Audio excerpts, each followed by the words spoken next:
What's going on, boys and girls, and welcome back to Project Zangetsu. In the world of car culture, there are very few cars that have more notoriety than the Nissan Skyline R34 GT-R. Now, this car was brought into popularity largely by the Fast and Furious franchise when Paul Walker, aka Brian O'Connor, was the one piloting the car during those films. We first saw it in Too Fast, Too Furious, which was the first Fast and Furious sequel, and then it went on to show up in the fourth Fast and Furious movie, as well as, I think not in Fast 5, but it did have a brief appearance. I think from Fast 5 going onwards, they started featuring the R35 Skyline, but the one that really kicked off the popularity was the R34 GT-R. Now, before it gained its notoriety in the Fast films, it was already very much popular in the underground street racing and car culture world. Fans of it knew it as Godzilla because of how much more powerful it was than a lot of other cars in its class and classes above in some cases. You know, the Japanese kaiju that was known to basically tear a swath through Japanese infrastructure during its many famous rampages is what a lot of automotive fans regarded the Skyline to be in terms of what it did in competition to other cars. Apparently, the Skyline R34 GT-R was so advanced in its performance and handling that it was even outlawed on the racetracks in Australia. It was deemed to be an unfair advantage even in its standard trim, which of course allowed a lot of limitations, especially when it comes to modifying, because it was already considered to be such a threat before modifications were even done to the engine. There's a lot of things about it that actually gave it such an edge over other cars and that allowed it to capture our hearts so much. You see, Japanese automotive manufacturers have always been my favorite in the sense that they really always push the bounds and limitations of science and engineering in the cars that they built. In my opinion, they pushed it in the sense that they never built engines that were always fully just focused on power and performance and high horsepower numbers. They always paid meticulous attention to every aspect of the performance car spectrum. Things like handling. They always made sure that they had the right type of suspension to handle, you know, like cornering and terrains of different conditions. Especially because the mountain passes and drifters were it was a very sort of like popular cultural pastime in Japan, you know. I mean, if you consider the third Fast and Furious movie, Fast and Furious Tokyo Drift, it's the car that actually brought drifting to the world, in terms of popularity in any case. Of course, it's one of those things that people that were aware of the underground car culture scene were already aware of drifting. There was a DVD that was released, I think in the 90s, called The Drift Bible, which featured Keiichi Tsuchiya, who's known to be the Drift King in the Japanese motorsport world. Keiichi Tsuchiya was also the technical consultant on Initial D, and much of the series was actually based on him as a main character.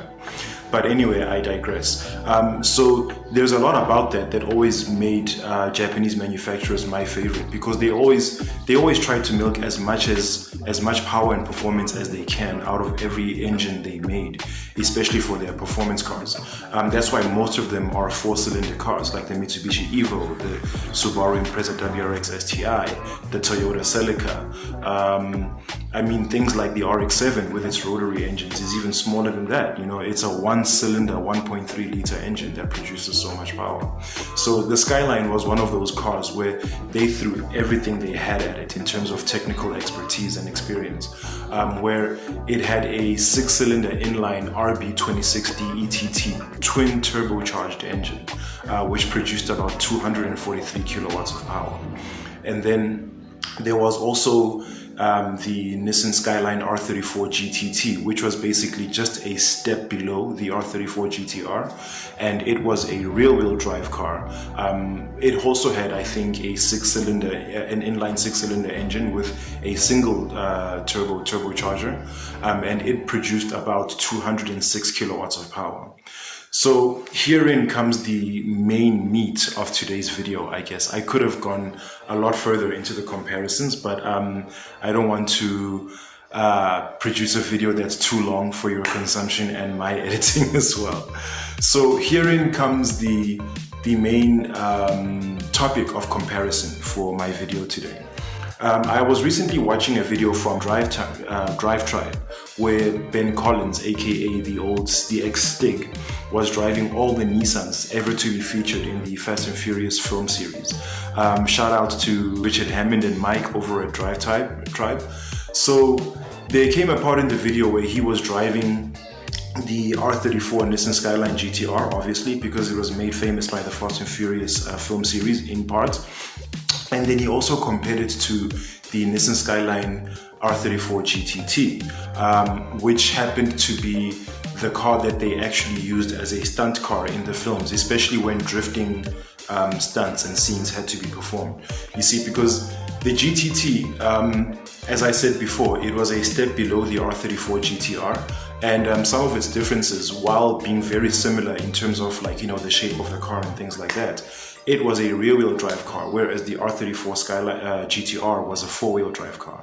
And it had less power, obviously, because its R25 DET Neo wasn't an inline-six twin turbocharged engine, it was a single turbo. So it had a little bit less power and it's rear-wheel drive, and those are the main most obvious differences between these two cars. Now, the reason why I find that an interesting enough topic to make a video about is the fact that the R34 GT-R is priced the way it is, and it's hailed the way it is as the halo car of the series, because all of its performance specifications, I think, were geared towards making the car as fast specifically as possible. In terms of, like, you know, turning your best lap times on a track, for example, or being the fastest in a straight line and being able to turn corners the most effectively and efficiently that it can, due to its suspension setup and everything. Now, when it comes to the handling part of things, four-wheel drive is very expensive. Is very important, in the sense that you want the maximum amount of grip and traction, and you don't want too much oversteer so that you have to fight the steering wheel in order to get the car back in line, because that sacrifices time, seconds on a racetrack. And if you're trying to lay down a record lap time, things like that are going to be a bit of a disadvantage for you. However, it's not the most fun way to get around corners. Now, when it comes to the R34 GTT, it being rear-wheel drive made it more possible to actually drift the car and have fun taking the corners. Now, that's not the most effective way to take a corner, especially if you're trying to put down a hot lap time, but it is the most fun and entertaining way to do so. I mean, even drifting as a sport is basically based around the more esoteric parts of drifting, the more things that don't really involve performance or speed, but more fun and enjoyment. The more flashy aspects of motorsports are what's found in drifting. Drifts are scored according to how much angle you can get during the drift and what line you followed, and basically how flashy your drift looked as you were doing it, to put it in a nutshell. Now, these are the kind of stats that are not really looked at when it comes to time attack. You know, like the name itself implies the fact that it's about getting the fastest lap time. So that's going to involve you being more technical when taking the corner, reducing drag, you know, taking the perfect line for you to reduce the amount of steering that you have to do in order for you to not sacrifice seconds as you cut the most ideal line through the corner. So the question that then lies to me is that, is it accurate that the GT-R should be so much more expensive than the GTT? Because if you think about it, as a motorist, you know, before Fast and Furious Tokyo Drift came onto the screen, as I said before in the video, the drift culture wasn't that well known to the world. It wasn't that popular to the rest of the world, except for Japan and those who knew about what the underground culture was. It was brought into the mainstream by the Fast and Furious series, and now that everybody has become so aware of it, we've also become aware of the fact that it's the more entertaining style of driving between the two. You know, drifting is a lot more fun and dramatic than it is to just turn a corner normally, but faster.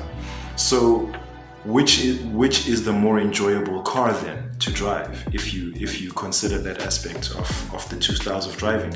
Because yes, the R34 is the GTR, not that I've driven one, but by all accounts, from what I've been hearing, it is a very fun car to drive. It does deliver a lot of thrill in terms of performance, but it's missing the extreme amount of thrill and excitement that you can get from drifting.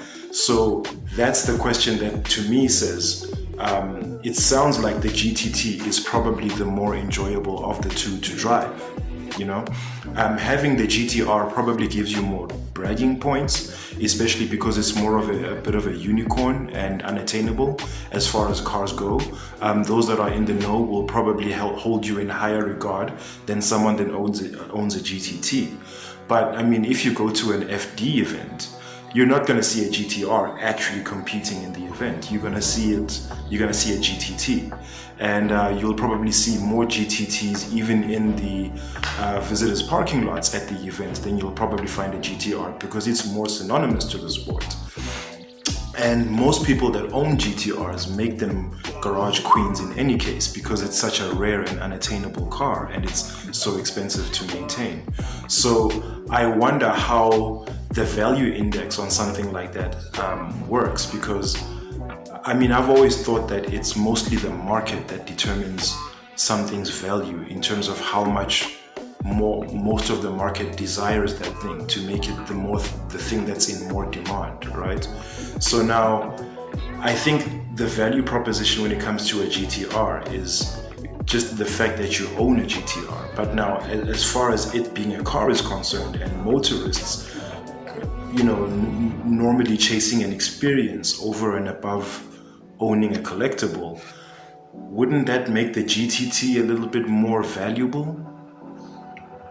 That's where I'm going to end my conversation today. I'm now going to leave it to you guys. What do you think? Do you think the GTR should continue to be the halo car that it is? I mean, no disrespect to the car itself. I'm not trying to take away anything from its value and performance superiority. But the GTT, it sounds like it is the more fun car to drive. So which one is more desirable in that context?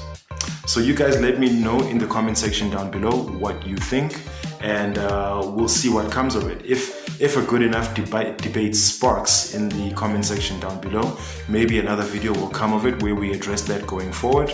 But otherwise, I just thought I'd share that thought with you guys. Let me know what you think. If you enjoyed this video, please click on the thumbs up icon to leave us a like. Well guys, that's going to bring us to the end of today's video. If you enjoyed it, please click on the thumbs up icon to leave us a like. And if you'd like to see more from Project Zangetsu, please go ahead and click subscribe. And be sure to hit that bell icon so you are notified each and every time I drop new content on this here channel. As usual people, I have been Zweletu Mahlangu, and take care of each other, stay awesome, and keep the dream alive. Peace. Times their own body weight. Could you imagine how strong fat people would be? like fat people would be like superheroes, right? I mean, you wouldn't be surprised, right, to see a fat guy dragging his own car because he's got a flat tire. You know? You know what I'm saying? It would be a different world, like McDonald's becoming an eagle steroid, you know? You know, you can't just roll up on a McDonald's branch anymore. You know, you gotta call a McDonald's dealer. You know, meet the guy in an alleyway instead of a Happy Meal out of a trench coat. You know, like people will be at home rolling chicken photos and it's a joint. You know, crushing chicken and vegetables and shit. You know, like skinny people will be having riots. Legalize